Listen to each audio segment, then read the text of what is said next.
retornar listo para la entrevista con el doctor Armando Sánchez Contreras, médico sanitarista, a hablar de dengue, a hablar de lo que significan los accidentes de tránsito que se han incrementado en los últimos tiempos como problema de salud pública, pero todo pasa por tener buenos servicios. Y bueno, hay una cantidad de gente hablando de la energía eléctrica, y hay una cantidad de gente también, a propósito de que sabe que el doctor está aquí, comentando sobre el problema que se presenta también para la salud cuando falla la energía eléctrica. Vamos a hablar de todo esto porque el doctor tiene conocimiento de toda esta situación. Doctor, gracias por venir a aceptar nuestra invitación. Bienvenido. Bien, José, que hoy Dios nos bendiga en estas ideas que podemos tener para nuestro pueblo. Así es. ¿Qué consideración hacer de la realidad que estamos viviendo la realidad en materia de salud? en materia eléctrica, me voy a referir concretamente que en la Constitución el artículo 136 establece claramente que el poder público, ¿verdad?, es nacional, es municipal y es estatal. Y sería razonable, y nuestra sugerencia es que ese poder público, nacional, estatal y regional, se reuniera en cada estado, ¿verdad?, y específicamente con el ciudadano director de Corpoelec se señalara cuál es la demanda eléctrica del estado Lara. Y en ese sentido, tener una idea sabiendo cuál es la producción eléctrica, porque no solamente hay que dar luminarias, sino también tener fuentes de energía para esas luminarias en todo el estado. Y en ese sentido entiendo que el estado tiene una demanda eléctrica entre 650, de 600 a 700 megavatios, ¿verdad?, dado por hidroelectricidad que viene del Guri, de la represa Simón Bolívar, cuya en base al sistema de interconexión nacional, y una de sus estaciones está en el municipio Peña, aquí en La Vela, cerca de Yaritagua, de más o menos 350 megavatios, más otra cantidad de megavatios de termoeléctrica que están distribuidas en Barquisimeto, ¿verdad?, en diferentes áreas, y que entonces suministran más o menos entre 600 a 50 megavatios diariamente, tanto desde el punto de vista hidroeléctrico como desde el punto de vista termoeléctrico. Sí, conociendo la capacidad eléctrica sería conveniente proyectar para el año 2030 que quizás la demanda eléctrica pudiera estar entre 800 a 1000 megavatios. Y yo he propuesto aquí en Latina TV el año pasado y en otros momentos, ¿verdad?, que debiera decidirse si se quiere tener autonomía eléctrica por las termoeléctricas, cosa con lo que estoy de acuerdo, pero esa es la solución al problema. Si usted tiene una demanda eléctrica para el 2030 de 800 a 1000 megavatios, pues bueno, sería importante que cada año el poder del Estado, tanto en legislativo como municipales y la gobernación, compraran cada año 100 megavatios, para tener entonces un total con lo existente de aproximadamente 800 a 1000 megavatios. Si se comprara del año 2022 hasta el año 2030, ¿verdad?, pues tendría 800 megavatios, suficientes para la demanda eléctrica desde el punto de vista termoeléctrico. Pero eso también significa contaminación por el uso de gas y por el uso, lógicamente, del gasoil, ¿verdad?, que sería necesario para el mantenimiento de estas termoeléctricas. Eso por una parte. Y si es por la parte del Guri, pues simplemente el sistema Paragua y específicamente el Caroni tienen suficiente capacidad de producción eléctrica, ¿verdad? Lo que significa, llámese Simón Bolívar, Miranda, Sucre, Piar, Tocoma, Carhuachi, Guri, Leoni, y Macagua 1 y Macagua 2 tienen capacidad desde de represa del Guri hasta la desembocadura con el Orinoco de 17.500 megavatios, sabiendo nosotros que la demanda eléctrica del país actualmente puede estar entre 15.000 o 16.000 megavatios, y Venezuela tendría suficiente cantidad, tiene suficiente capacidad programada, planificada. Lo que sucede es que no ha habido suficiente inversión, suficiente mantenimiento de nuestro sistema eléctrico, ¿verdad?, con capacidad intelectual. En Venezuela hay más de 15.000 ingenieros que saben de electricidad formados en nuestra universidad y en nuestras universidades nacionales y extranjeras, ¿verdad? De tal forma que Venezuela tiene el paraguas con el Caroní, que el Caroní es el río más importante desde el punto de vista de electricidad en Venezuela, 960 kilómetros desde el Roraima, con Brasil y Venezuela, hasta la desembocadura en el Orinoco. Entonces, es un río que hay que proteger, y no lo estamos protegiendo apropiadamente, el río Caroní y el río Paraguas, que son elementos centrales desde el punto de vista hidráulico para generar energía hidráulica que no va a consumir gas, que no va a consumir petróleo, ¿verdad?, sino la gran fuerza hidráulica convertida en elementos cinéticos, elementos químicos y lógicamente en el elemento eléctrico para todo el país. ¿Tiene alguna información usted, doctor, de que las afectaciones que haya habido de la falta de energía eléctrica en algunos centros de salud? En estos días nos llamaban de caudales del ambulatorio, que la planta no tenía gasoil, que había problemas con la planta eléctrica de ese ambulatorio, pero yo me imagino que deben haber algunas afectaciones. Ese es un problema no solamente del municipio palavecino, ese es un problema de todos los ambulatorios, de todos los hospitales, donde no hay gasoil, donde no hay una energía que corresponda en un momento determinado cuando falle la luz eléctrica. Mire, eso es nacional y lógicamente es allí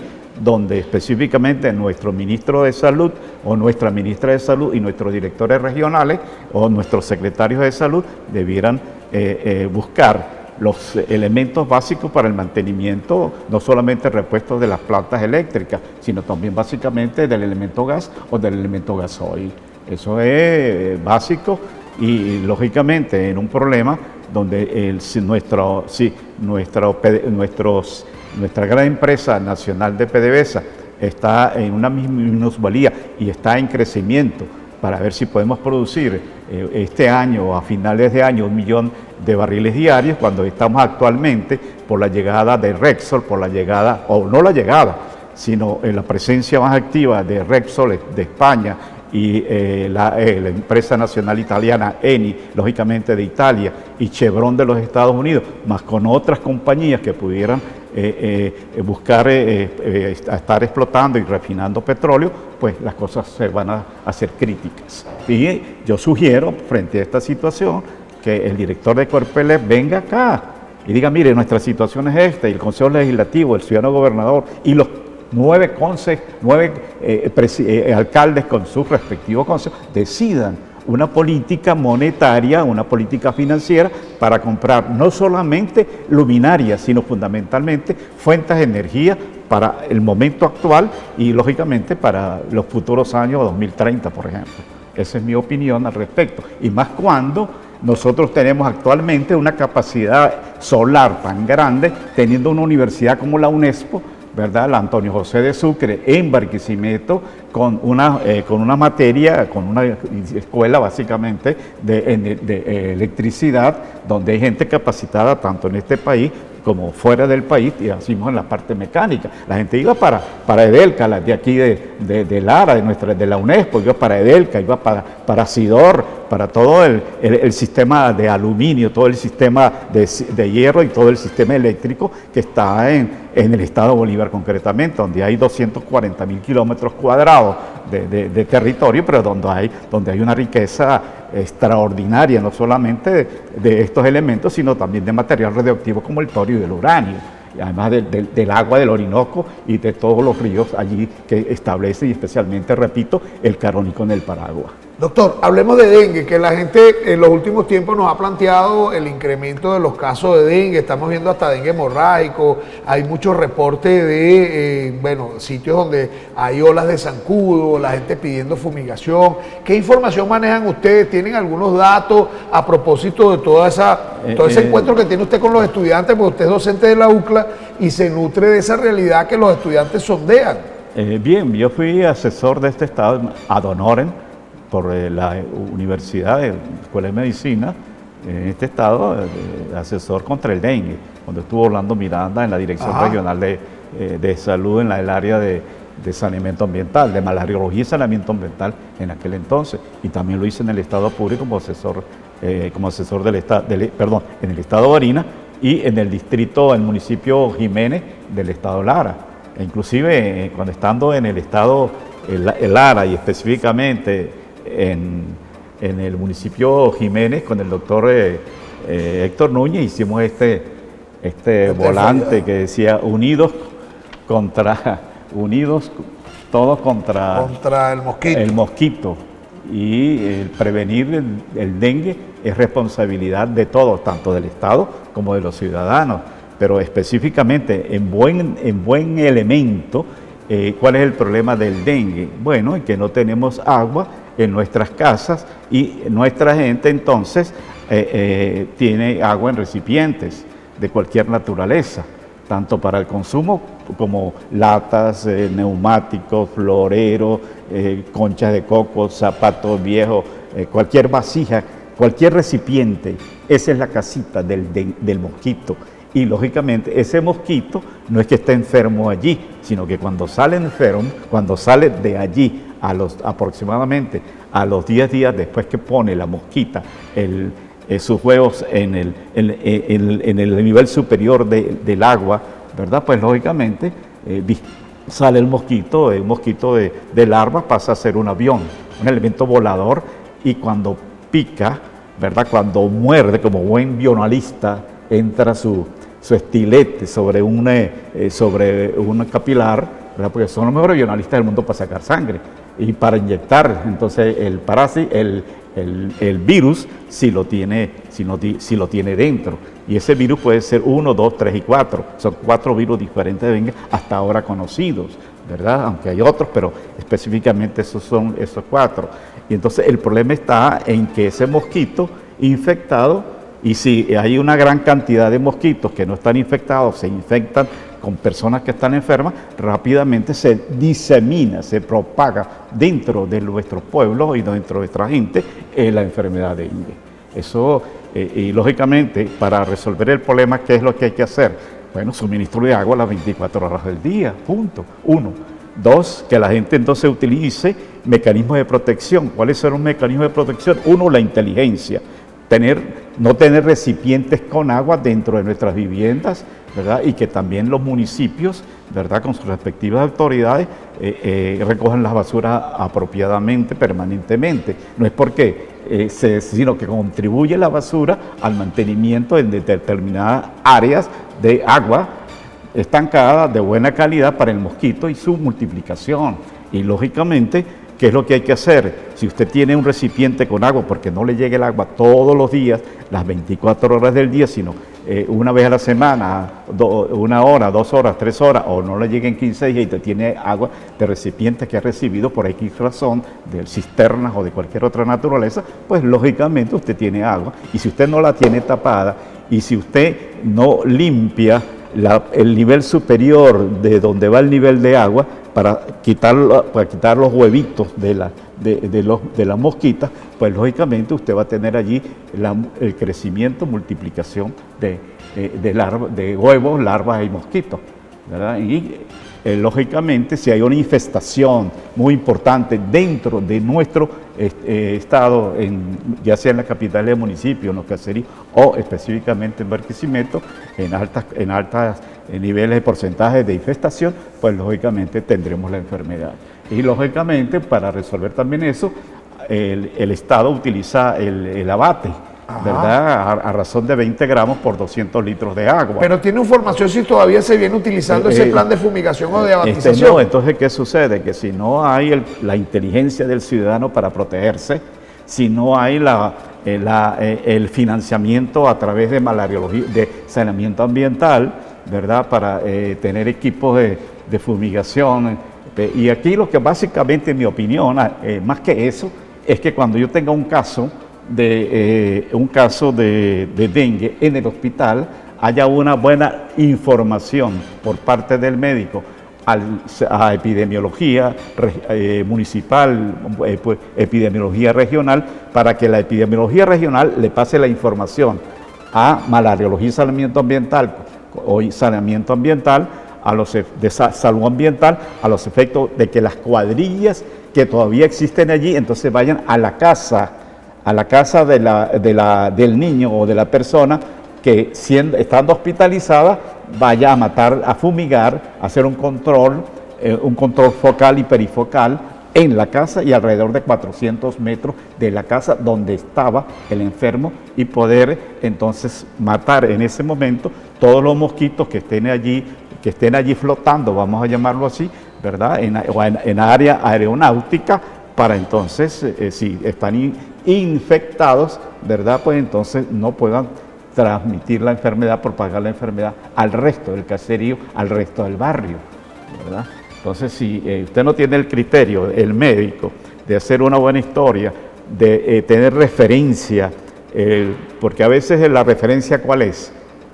Callejón Páez, pero el Callejón Páez tiene 50 postes o 100 postes, entonces hay que decir el poste 50 y al lado está una bodega tal, y a mi esposo lo llaman de tal el conejo y a mí me llaman la tigresa, etcétera, ¿verdad? Es decir, además del nombre del niño, de la edad del niño, esa información. Ahora, ¿cuál es para la que cuando llegue la cuadrilla okay, pueda apropiadamente fumigar el sitio donde estuvo el enfermo y lógicamente a 400 metros. ¿Cuál es la sintomatología como para decir, muchacho tiene dengue, lo llevó al Después, médico, hay un brote de dengue en tal sector o en cuál sector? Primero, yo no puedo decirte qué cantidad de dengue hay, porque desde que estuvo un ministro de salud en el orden militar, el ministro Montilla, que yo recuerde, pues se eliminaron prácticamente los boletines epidemiológicos que hacía el Ministerio de Salud, ¿verdad?, para información del ministerio y de todo el país, y así tener un punto de referencia para actuar apropiadamente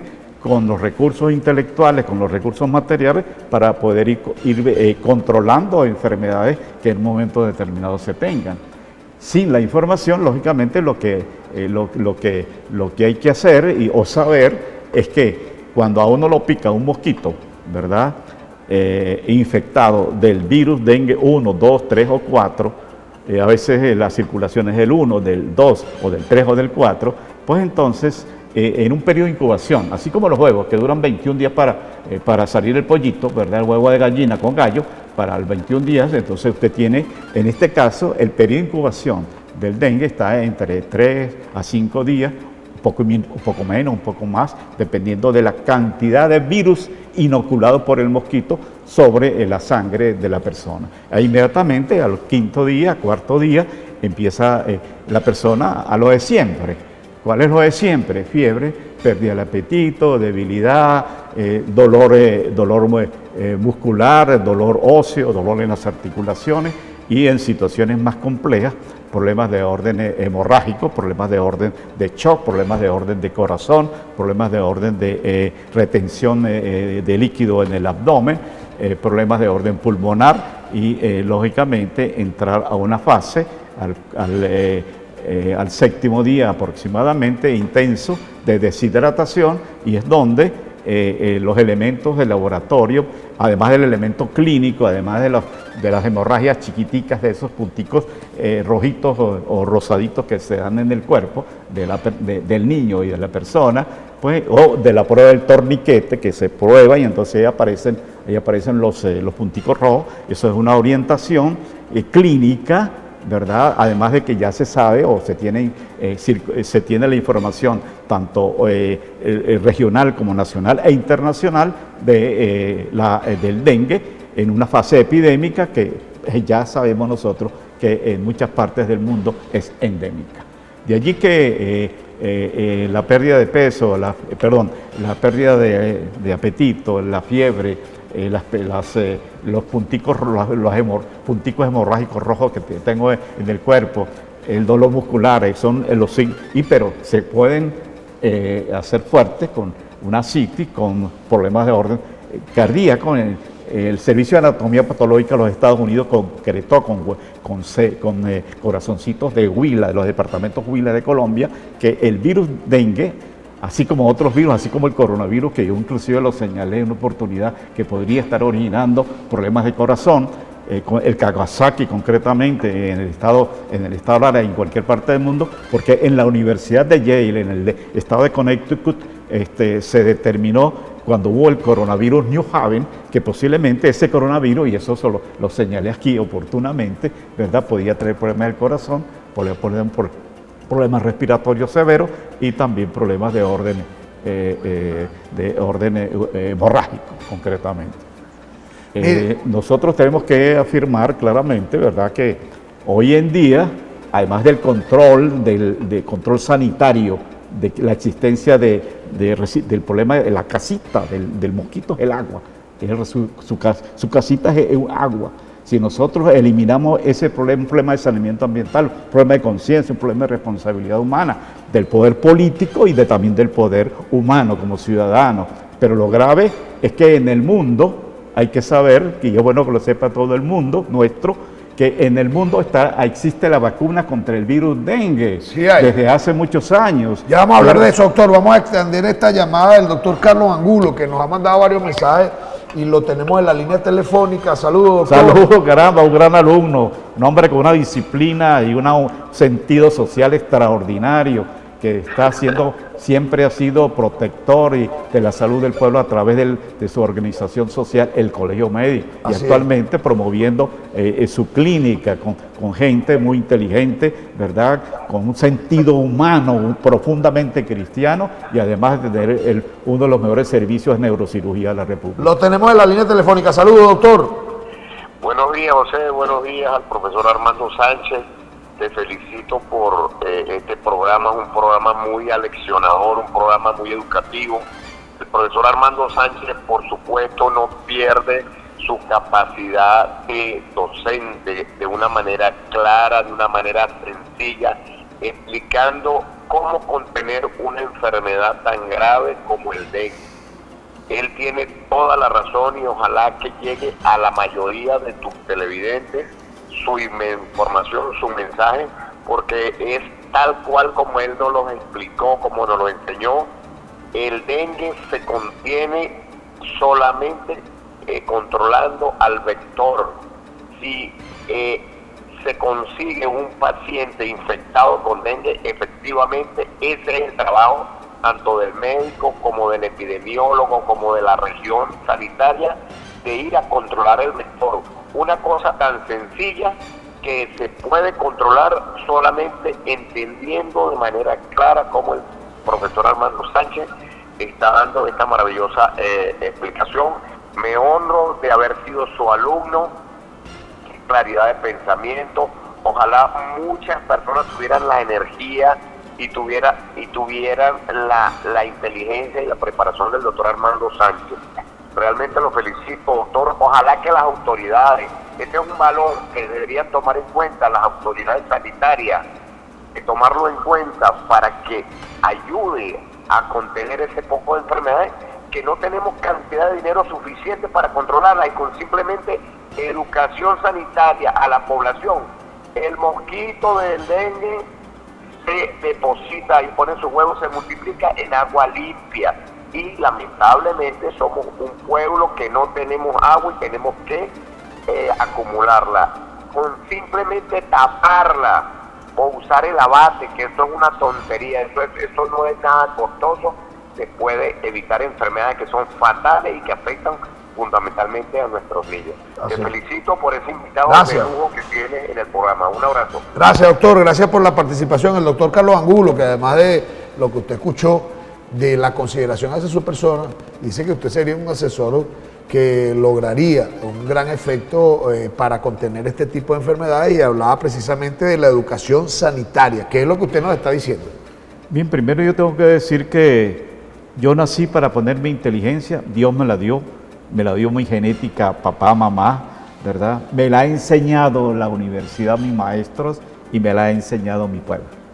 Y en ese sentido, me alegra que nuestro buen muchacho Carlos Angulo me oyó siempre hablar de esto y de otras cosas, y me alegra que él sea egresado de nuestra Universidad Lisandro Alvarado, y especialmente de nuestra buena escuela Pablo Acosta Ortiz, que ha formado juventud para su pueblo, para nuestro estado, para nuestra patria, y hoy anda desterrado muchos de ellos en el mundo.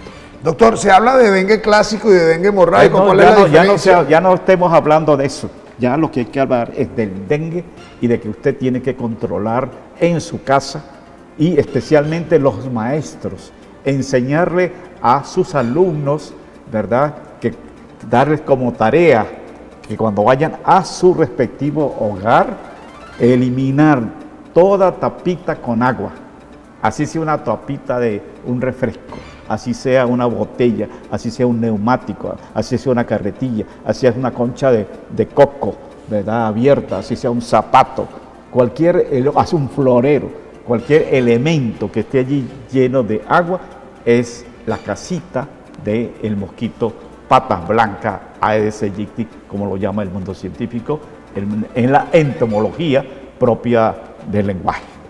Ahora le pregunto, ¿es mortal el hemorrágico? ¿Es mortal? Porque la gente pregunta, Ahí lo siguiente, tengo un paciente con dengue hemorrágico.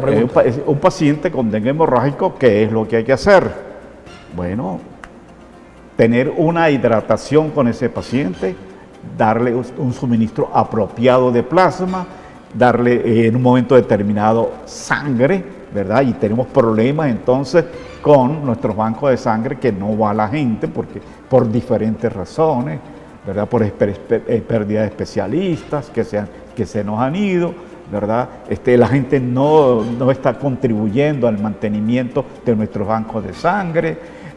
Por otro lado, también al paciente, ¿verdad?, hay que suministrarle un concentrado de plaquetas, porque inclusive en nuestro campo humano, ¿verdad?, social, cuando le preguntan, bueno, ¿y qué se le mandó? Además de medicamentos, también se hace la sugerencia, ¿verdad?, de que se coman las tripas de la auyama, y pareciera ser que aumentan las plaquetas, y pareciera ser que ¿qué sucede? De que coman patas de pollo, patas de res, ¿verdad?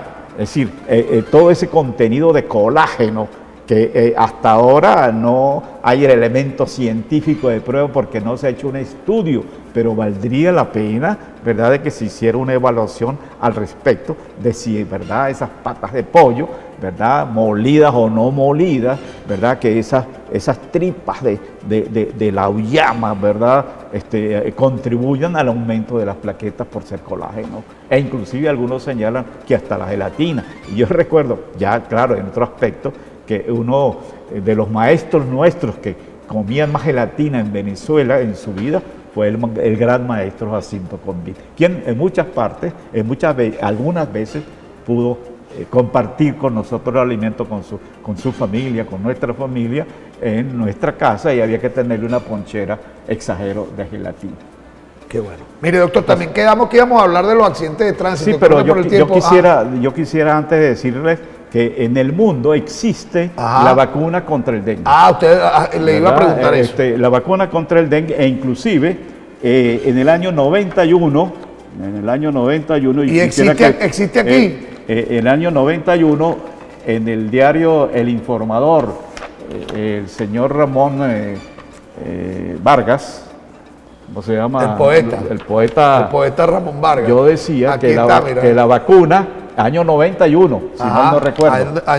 Sí, 30 de septiembre del 2001, dice aquí. Del 2001 yo señalaba que la vacuna de la fiebre amarilla protegía contra el dengue, porque ellos pertenecen a la familia de los flavivirus, y si son de la familia son hermanos, y lógicamente puede haber inmunidad cruzada, ¿verdad? Y es bueno decir que actualmente en el mundo el laboratorio Takeda de Tokio o de Osaka, de Japón, que tiene inclusive centros de producción e investigación en diferentes partes del mundo, ¿verdad?, tanto de Europa, tanto de Asia como de América, básicamente, y de África también, pues tiene una vacuna, ¿verdad?, contra el dengue 1, 2, 3 y 4. Y que otro laboratorio en el mundo, que es el laboratorio Adventi Pasteur, ¿verdad?, Sanofi, Adventi Pasteur o Sanofi Pasteur de Lyon, en Francia, que es uno de los grandes productores del elemento vacuna, ¿verdad?, para todo el mundo, inclusive ellos han desarrollado vacuna, bueno, no es el caso, simplemente ellos tienen la vacuna Dengvaxia, ¿verdad?, también con virus 1, 2, 3 y 4 del dengue, totalmente útil. ¿Y aquí no la hay, doctor? existe en el mundo, inclusive la Organización Mundial de la Salud, inclusive en los Estados Unidos, e inclusive los rusos, inclusive cualquier parte, en otros países del mundo la han valorado y se ha aplicado en México, en Brasil, en varias áreas y bueno, nosotros pues simplemente no la tenemos. Sin embargo, en estos días leí en el estado de la doctora Bárbara Corro del municipio Simón Plana, que un médico tropicalista venezolano formado por Félix Pifano del Instituto de Medicina Tropical está dictando conferencias sobre la vacuna del virus dengue, pero que yo sepa personalmente, en ninguna parte de Venezuela, de los ambulatorios, de los CDI, de los hospitales tipo 1, inclusive del hospital universitario acá, tiene la vacuna. Sin embargo, la vacuna existe en el mundo, ¿verdad? Básicamente la produce Sanofi Aventis Pasteur de Lyon, de Francia. Preguntan, y doctor. El laboratorio Takeda. Preguntan, si los zancudos se crían en agua estancada, en agua de cloaca, en agua blanca. No. Básicamente, como lo dijo perfectamente y como lo señalan los que saben de esto, Ajá. ¿verdad? Como Arnoldo Gabaldón, entre otros, ¿verdad? Genio de la malaria en América y en el mundo, ¿verdad? Pues te van a decir que es en agua blanca. Ellos hacen así cuando ven una cloaca como las que tenemos aquí abiertas en cualquiera de nuestras calles de Barquisimeto. Preguntan también si hay ese tratamiento, qué tratamiento se debe hacer para el dengue, si hay algún medicamento.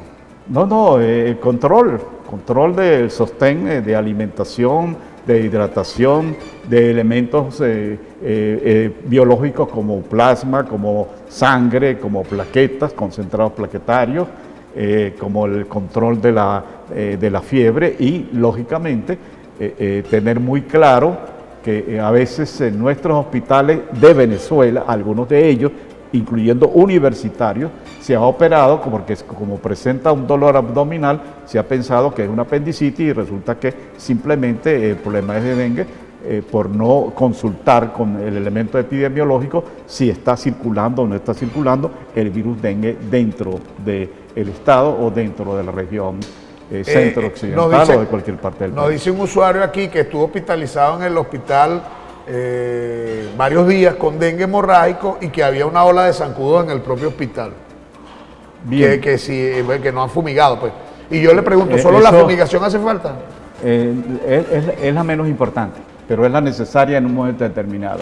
Pero si hay en el hospital es porque en nuestros hospitales, por no colocar gente formada en salud pública, ¿verdad? Como directivos, como directores, ¿verdad? Para eso hay una carrera que eran los higienistas, que hacían un curso de clínica sanitaria, hacían un curso de especialidad en epidemiología, de maestría y hasta de doctorado en epidemiología, pues prácticamente ha habido una especie como no de desmantelamiento y de eliminación de ese personaje con esas características. Y, lógicamente, si no hay el comité de infecciones hospitalarias, ¿verdad? O está sin un valor apropiado dentro de los elementos de morbilidad, mortalidad, porque a veces lo importante no es decir, yo hice tantas operaciones, lo importante, además de eso, es decir, cómo está mi mortalidad infantil, que es la mortalidad entre niños que nacen y no cumplen el primer año de vida. Esa es la mortalidad infantil.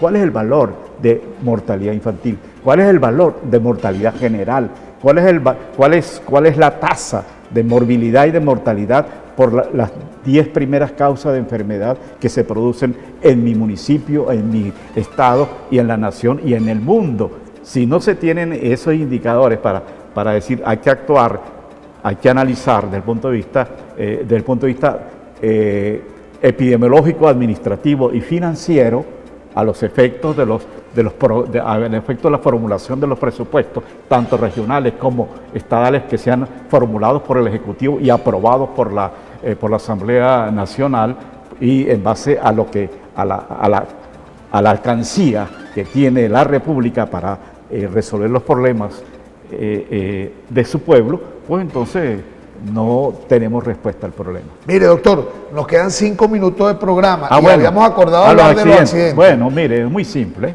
¿verdad? nosotros los venezolanos actualmente somos infelices. ¿En qué sentido somos infelices? ¿Verdad? Primero, vivimos en una incertidumbre diaria. No tenemos a veces ni para comer, ni para pagar el pasaje, ni para pagarle la alimentación a la mujer embarazada, ni para comprar la medicina del viejo, ni etcétera. No hay clase porque los docentes no van, los docentes no tienen con qué comer. Los médicos muy valiosos se han ido del país, otros con una resiedumbre patriótica se conservan en nuestros hospitales, ¿verdad? Con sueldos muy débiles. La gente de enfermería, cualquier profesional de la gente de ingeniería, pues no tiene cómo desarrollarse. En ese sentido, es bueno decir que se nació para morir, eso es cierto. Se nació para que la mujer pariera con dolor, se nació para que el hombre trabajara con sudor y lógicamente se hizo de la tierra para morir, para volver a la tierra en una idea de la creación que la hizo un Dios. Esa es nuestra realidad. Y esa felicidad pues tenemos que buscarla y tenemos que construirla. Y construirla significa que nosotros tenemos que valorar la vida que Dios nos dio. Y dentro de las cosas que tenemos como problemas de enfermedad y muerte, pareciera ser que yo tengo un espíritu homicida y suicida. El derecho constitucional 43 dice derecho a la vida, pero cuando yo voy en una moto a 80 kilómetros por hora, a 100 kilómetros por hora, pasando por la avenida Libertador, pasando por la avenida Venezuela, pasando por la avenida 20 o por cualquier área de nuestro Barquisimeto y de cualquier parte del país, ¿qué estoy haciendo? Tengo un espíritu de homicida. Y un espíritu de suicida también. ¿Mato a otro? Es un homicidio. Me mato yo, eso es un suicidio. Pareciera que hay un espíritu que tenemos que educar y entonces eliminar de nuestra vida para entonces decir, yo quiero la vida, tengo amor por el ciudadano, yo tengo el amor por mi hijo. ¿Y qué sugiero entonces? Yo lo he dicho aquí con humildad. Le pido al doctor Javier Cabrera, al defensor del pueblo, al fiscal del Ministerio Público, al juez, al responsable de la jurisprudencia del circuito penal del Estado, a las autoridades municipales de tránsito, a las autoridades nacionales del transporte, que se reúnan y con el ciudadano gobernador y el cuerpo legislativo decidan un decreto. El problema de las muertes y los problemas de accidentes de tránsito y de que nuestros hospitales y nuestras camas hospitalarias estén repletas y llenas de gente con fracturas, con ya un cerebro disminuido. Pues mire, no solamente el problema es el hueco, no solamente el problema es el semáforo que no tiene electricidad, el problema no solamente es el caucho liso o el freno, no, el problema básicamente se llama la mentalidad del hombre, del ciudadano, ¿verdad?, frente a la velocidad. Usted lo ha dicho, diferentes oportunidades. Y nadie toma, aquí vino la gente de la Cruz Roja, excelente. Aquí vino el presidente de los motorizados, ¿verdad? Y hablaron acá, creo que es apellido Vargas, si mal no recuerdo, y Sánchez, y la gente de Cruz Roja, y todo el mundo. Educación. El amigo director municipal, ¿verdad? Nelson Torcate. Muy bien, ha hecho diligencia, se ha puesto de pie con el sol, con la lluvia. Se viene en el semáforo, cuide ciudadano, una hojita de papel, muchachas muy bonitas, lo que sea. Se hace algo, pero básicamente, ciudadano gobernador, ciudadanas autoridades, ciudadano pueblo organizado, un decreto, y volvamos al decreto de la señora Doris Parra de Orellana, una gran demócrata que fue gobernadora de este estado y tuvo un decreto 14 e inmediatamente disminuyeron la movilidad y la velocidad. Cuando yo fui gobernador del Amazonas, yo tuve la oportunidad de reunir a todo ese complejo de poder político y de poder orgánico del municipio y del pueblo organizado, decir, vamos a hacer este decreto de cuánta velocidad y los motorizados tienen que transitar de tal hora a tal hora, el día sábado a partir de tal hora ya no pueden transitar, sino nuevamente a tal hora. Y tiene que ser velocidad, de verdad, porque usted se pone a ver, usa el casco, pero baja 120 igualito el casco no te va a proteger. Y ahí lo siguiente, cuando yo venía en la buseta, me paré en la 22, caminé hasta aquí, hasta la 19 para tomar otra buseta, ¿verdad? Y después echar unos pedales, unas alpargatadas hasta acá. Bueno, yo vi, y eso lo he propuesto y lo he dicho, ¿por qué no la gobernación del Estado, el Consejo Legislativo, agarran un financiamiento para hacer unos remolques. Yo vi ahorita en la 20, la Policía Nacional, ¿verdad?, bolivariana o la municipal, con un remolque que inclusive Carabobo también lo ha hecho, moto, ¿verdad? se han llevado todo. Un remolque adherida a la moto a los efectos de poder transportar 4 o 5. Doctor, y eso es importante. Le Eso lo puede propongo hacer que el hagamos Estado. otro programa, porque ya me están diciendo que tenemos que despedir. Un mensaje breve para concluir. Bueno, somos infelices, se nació para morir, pero básicamente Dios nos dio la inteligencia para que un pueblo con un cerebro que tiene 100.000 millones de neuronas, las organicemos en multitud social para construir felicidad, para construir amor, para construir bajo la bendición de Dios una vida diferente. Así una es. vida humana. Amén, Y amén. contento de haber estado con nuestro pueblo, con mi pueblo, ¿verdad?, que me formó para darme esta inteligencia y para darme estos pensamientos e ideas para contribuir a la salud y a la vida de nuestros pueblos y de nuestra gente. Y a la conservación de la naturaleza. Tenemos que conservar las montañas, tenemos que hablar del agua, tenemos que hablar del problema del agua y la deforestación, cómo se está... Pero lo hablamos en otro programa, doctor, porque tenemos que despedir el programa. Hay que decirlo, la madera no puede seguirse sacada para otros sitios para que les sirva así como tampoco tanto petróleo y tanta madera para que nos traigan, para que haga eso en carbón y toda la destrucción de la vida. Lo invito para otro programa para que hablemos de todo eso y más, porque el doctor tiene mucho que aportar y mucho conocimiento. Gracias al doctor Armando Sánchez Contreras, médico sanitarista. Gracias a usted por la sintonía.